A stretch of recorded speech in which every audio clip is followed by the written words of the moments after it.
Bienvenidos a este nuevo espacio que hemos acá conformado en Iglesia, que es lo que no se habló el fin de semana, ¿verdad? ¿Cómo está, pastor? Bien, Denis. Contento de compartir una vez más este tiempo, ¿no?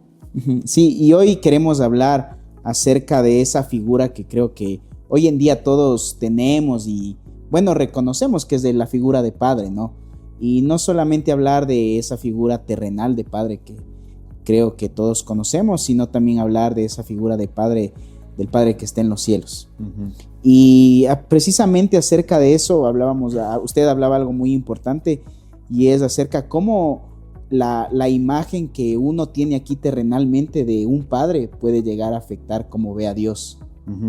Totalmente, ¿no? Porque en las relaciones que nosotros tenemos desde nuestra infancia, la relación con un padre marca la vida, ¿no? Me ha pasado a mí, te ha pasado a ti, y a todas las personas. Siempre la relación con un padre en específico es la que genera en nosotros una identidad y nos da a nosotros una valoración y nos ayuda a responder frente a la vida. Totalmente. Y creo que por eso vemos el resultado hoy en día tal vez de hombres y mujeres rotos, ¿no? Porque tal vez en algún punto de su vida, o a lo mejor no tuvieron una figura paterna. Entonces ahí es donde se necesita ese amor paternal de Dios para ir trabajando y para ir reparando. El 99% de las personas que, como tú dices, tienen alguna falencia en la vida, alguna ruptura, o más aún buscan valoración en una adicción en algo, el 99% de ellos es a causa de la relación con su padre.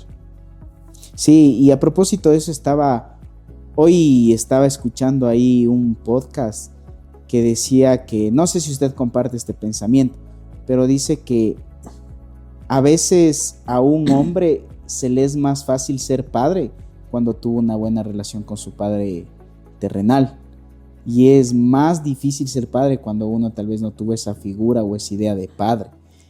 Claro.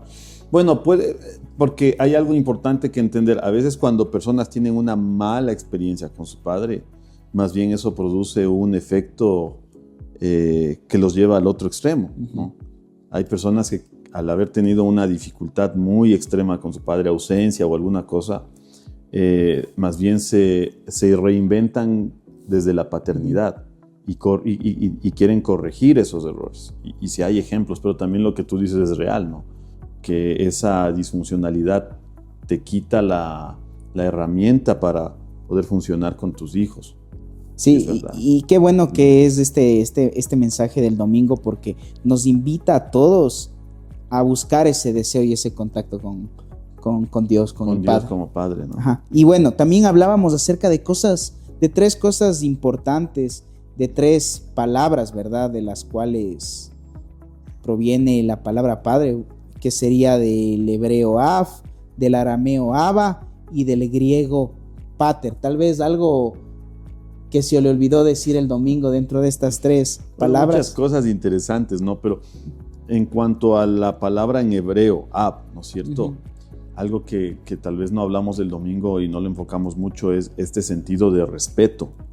Ab tiene que ver con el respeto que uno lo podemos entender en dos direcciones. Primero, el respeto que uno debe al Padre, ¿no? Y obviamente el Padre Celestial anhela nuestro respeto, nuestra admiración, ¿no? Al igual que debemos aprender a respetar a un Padre terrenal. Pero me gusta más la otra figura, que es del respeto que el Padre le da a los hijos. Wow.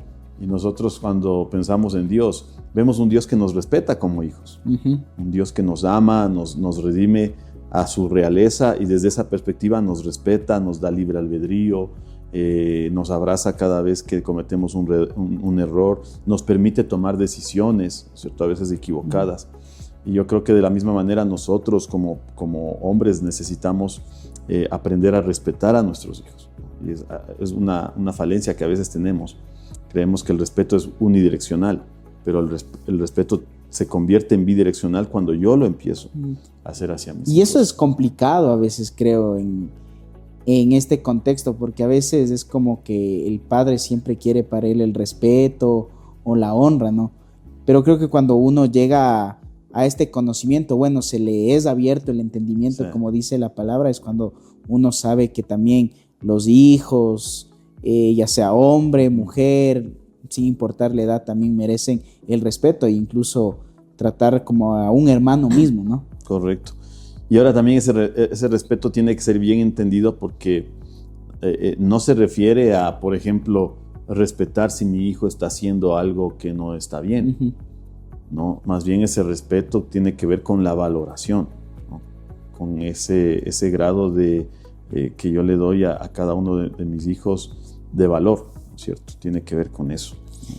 Y también había una palabra interesante que es acerca de pater, que conversaba con usted hace un ratito, y es acerca de esa conversación que tiene Jesús y Pedro.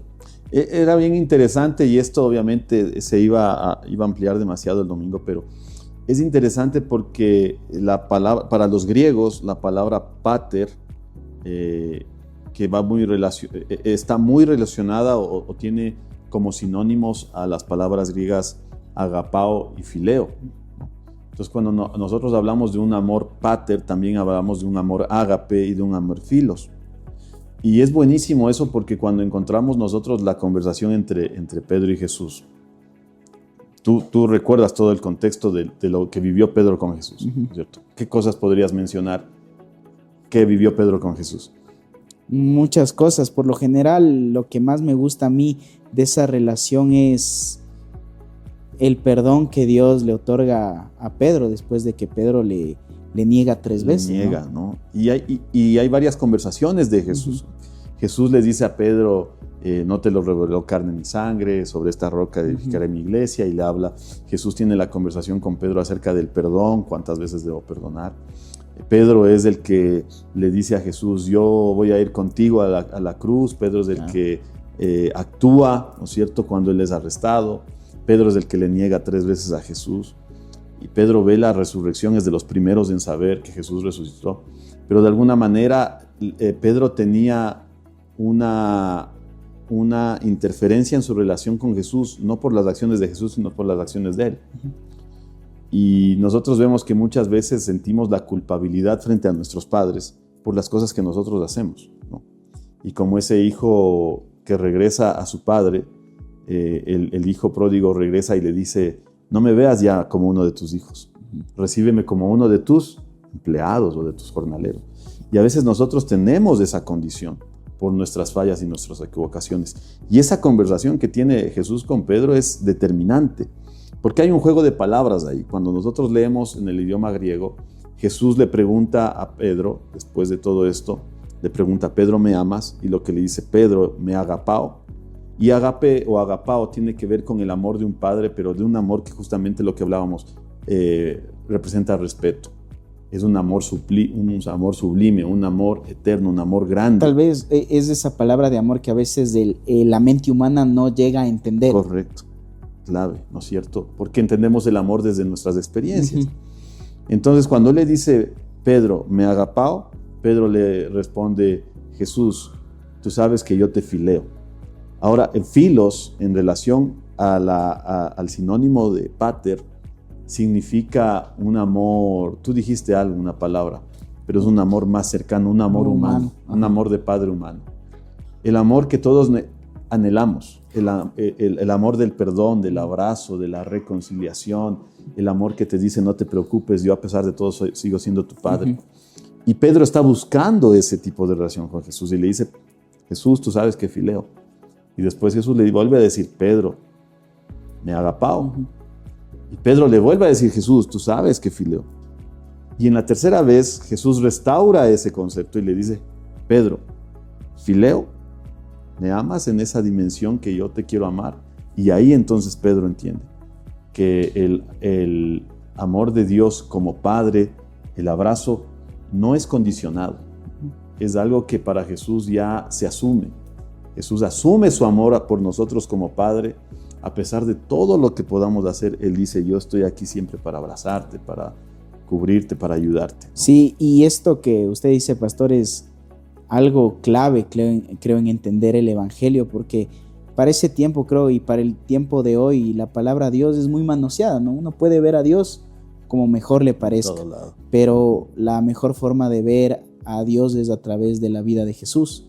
Por eso la necesidad de que Jesús venga y vive entre nosotros y nos muestra el amor real. Sí. O sea, que se haya hecho humano. Por eso a todas las personas creo que nos están viendo en este día es importante que vean a ese Dios Padre a través de los lentes de Jesús. Tal como es Jesús, es Dios. Por eso la palabra dice, yo y el Padre somos uno. Somos uno. Y si alguien quiere conocer al Padre, lo conoce a través de mí, dice Jesús, ¿no? Entonces, como tú bien dices, es la representación más magistral del amor de un Padre por nosotros, la vida de Jesús. Sí. Bueno, queremos dar gracias a todas las personas que se conectaron y vieron este episodio, Lo que no se habló. Que Dios les bendiga. Chao.